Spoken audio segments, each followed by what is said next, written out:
Welcome back, beautiful people. You're listening to A Moment of Zen right here on 710 WOR, the voice of New York. I'm your host, Zen Sams. Now, up in just a few, we have Shahal Khan, CEO of Burkan World and founder of Tempus Network. He's going to be joining me with over 22 years of experience in investments encompassing real estate, energy, natural resources, and of course, technology, along with the very impressive female trailblazer, Janine Yorio, co-president at Republic Realm, a metaverse innovation and investment platform. That sounds really interesting. They're going to be joining us on My Digital World segment to discuss metaverses in real estate. Now, the obvious. WTF is a metaverse? Well, it's basically an alternate digital reality where people work, play, and socialize. And let me tell you, it's far more than just a term coined from a Neil Stephenson sci fi novel. The metaverse is being built today as we speak. Now, Wired's Kevin Kelly, who's really famous in this area, wrote a cover story in 2019 titled Welcome to the Mirror World. In it, he describes how augmented reality will spark the next big tech platform. And in essence, he says, we're building a one-to-one roadmap of almost unimaginable scope. And when it's complete, our physical reality will merge with the digital universe. And in other words, get ready to meet your digital twin.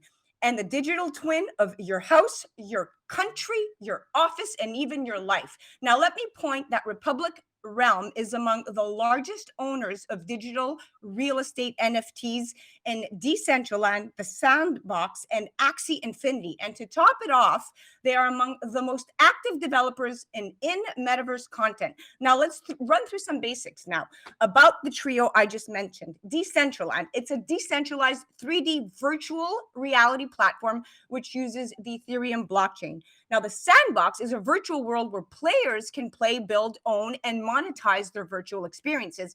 And Axie Infinity, voila, pay close attention, my friends. For those of you who missed the memo, is an NFT-based online video game, and this play to earn has generated $800 million in revenue in a single month, highlighting the surging popularity of games based on NFTs. Now, the online game developed by Sky Mavis allows players to generate profits through buying, breeding, and selling digital pets known as Axies. Now, each time an Axie is purchased, the revenue is placed in a community treasury vault that's governed by Axie holders. Axie Infinity is among the biggest and most polarizing of these new games, which allows players to accumulate tradable cryptocurrency coins. This is a lot of information. Now, just how is this even at all possible? Well, I have my experts on hand, ready to stand by and answer our questions. Welcome to the show, my digital friends. Hi, Jen. Thank you for having us. Janine, what an honor. Shahal, thank you for coming back. Thank you, Zen. Looking forward. Now, Janine, let's start with you.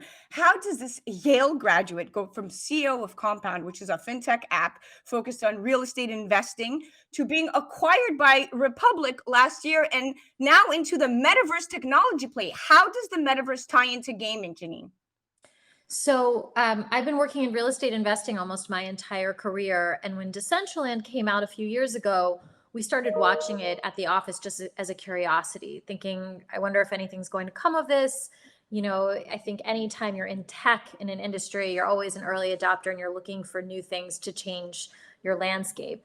In the winter of 2021, it became apparent to me and the rest of my team that metaverse real estate really had some legs to it. We saw the NFT boom begin last fall, and Decentraland prices started to appreciate very rapidly, and so did some of the other metaverse real estate assets that were circulating. And we decided to create an investment product for it, thinking that if we're interested in this, there are probably other investors who are interested in it that wouldn't be able to figure out how to access it on their own. So what began as one metaverse real estate fund has since then expanded into something much bigger. And by being one of the first movers in this space, we realized how big the opportunity is, how many people want to get into it, but find it sort of hard to understand and inscrutable because of its crypto legacy, where there are a lot of big words that get tossed around that are difficult for a layperson to understand. And we've since started to build out an entire platform around metaverse investment and metaverse innovation because it's such a big category. There's so much opportunity there. And I'm so excited to build this company that I think will act as a very natural bridge between people who may not be avid gamers, they may not be crypto native, but they're going to be excited to be part of the metaverse because it's going to be something we're all talking about for the next decade. Absolutely. And without a doubt, this sounds more like a community-based theme than just gaming experience, kind of feeling like you're part of something different or something bigger or something that's running parallel to our everyday.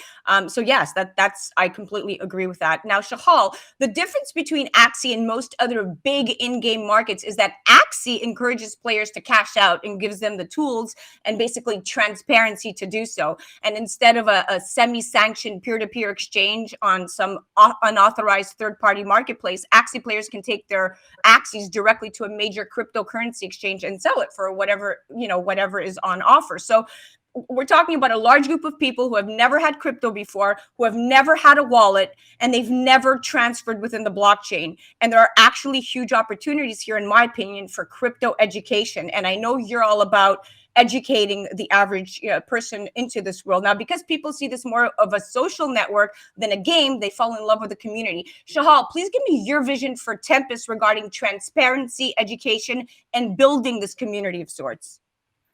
Yeah, Zen, the most important thing or problem that we have tried to solve, and I love what Axie Infinity is doing, and we've been following them closely and what they're doing in the Philippines to bring up the bottom sort of layer of people that can't afford, let's say, to live based on just their own income. And they're using this as their secondary income source, as well as some of them maybe their primary income source.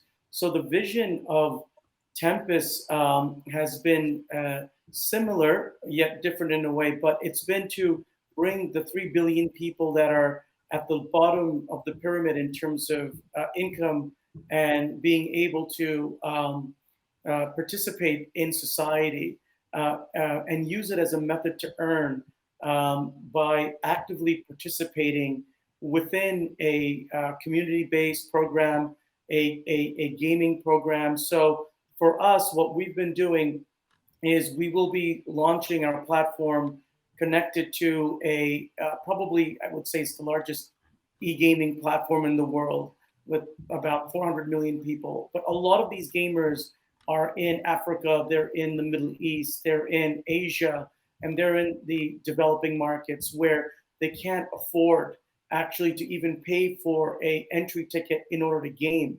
So we've designed Tempus in a way where the time that they spend gaming, we're actually counting that time as a form of income. And we are then paying them through our Tempus coin as income, which they could cash out through a fiat bank. So we've spent a lot of time working on an entire financial rail system globally to allow them to not only earn money in crypto, but also then participate in the real world by cashing out their crypto in a fiat bank so they could use it to live. And that's very similar to what Axie Infinity is doing in their metaverse. And I think it's an amazing thing that they've done. And I think the same thing will happen in metaverse is people will start to realize income gains. And when that attaches to our reality, this sort of bifurcation becomes a singularity in a positive way, let's say. Absolutely. I think it's people.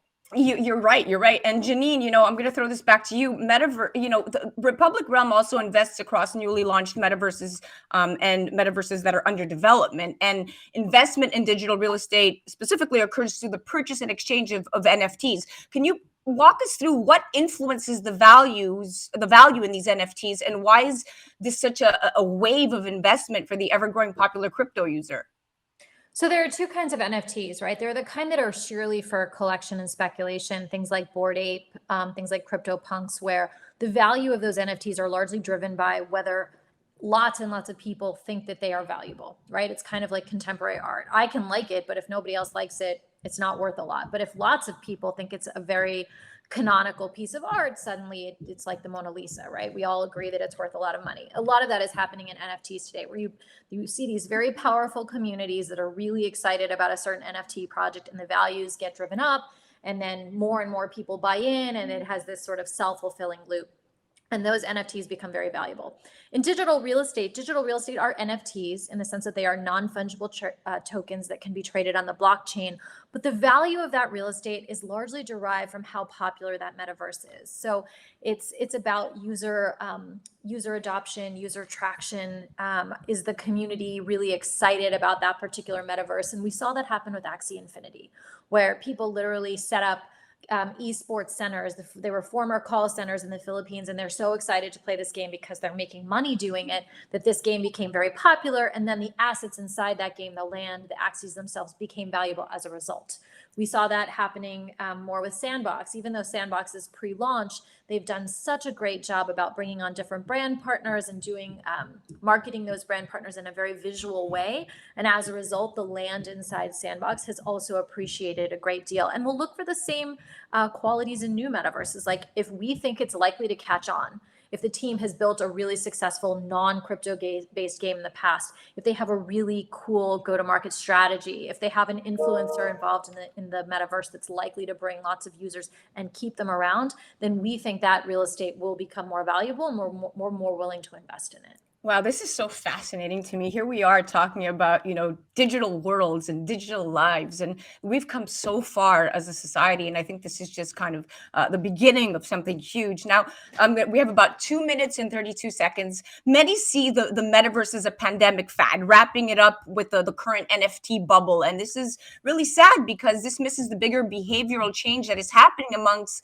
the Gen Alpha. And when you watch how they play, it becomes clear that the metaverse is more than just the buzzword. Shahal, what do you say to these detractors? We have about 2 minutes left. Okay, so I'll take 60 seconds, and then of course, Janine, I'd like her to finish this off because I'd love to hear what she has to say about this. I think that these platforms are going to evolve. I think they're great examples for education in the future. I think they're great examples for community-based work, where communities, decentralized communities, can get together and have focuses on projects, from everything from charities to building workflows and even societies of cooperation that they can actually create value and separate from our realities and have inclusion. The biggest problem with this real world that we've created is a lot of people are not included in that real world, and I think this could be a way for people that are not included to have inclusion. Without a doubt. Janine, if you want to piggyback on that, we have about a minute left. I mean, look, we know that Axie Infinity is the leading blockchain game, and they've reached an cumulative trading scale of over $1 billion US. What do you say to this?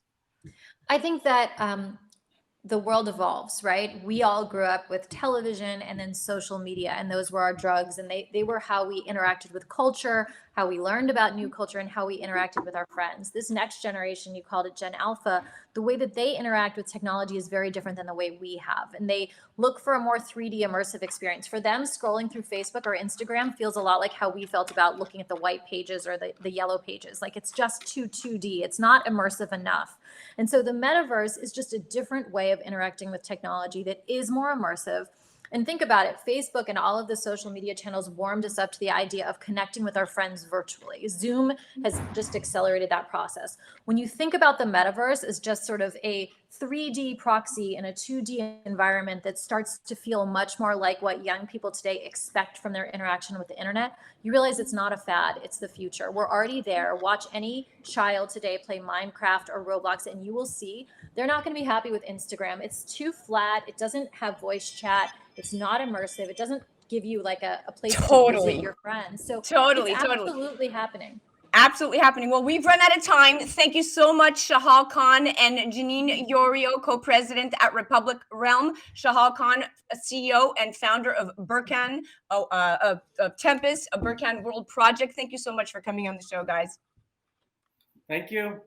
Thanks, You're listening to A Moment of Zen right here on 710 WOR, the voice of New York. I'm your host, Zen Sams. We'll be right back after this. That was My Digital World.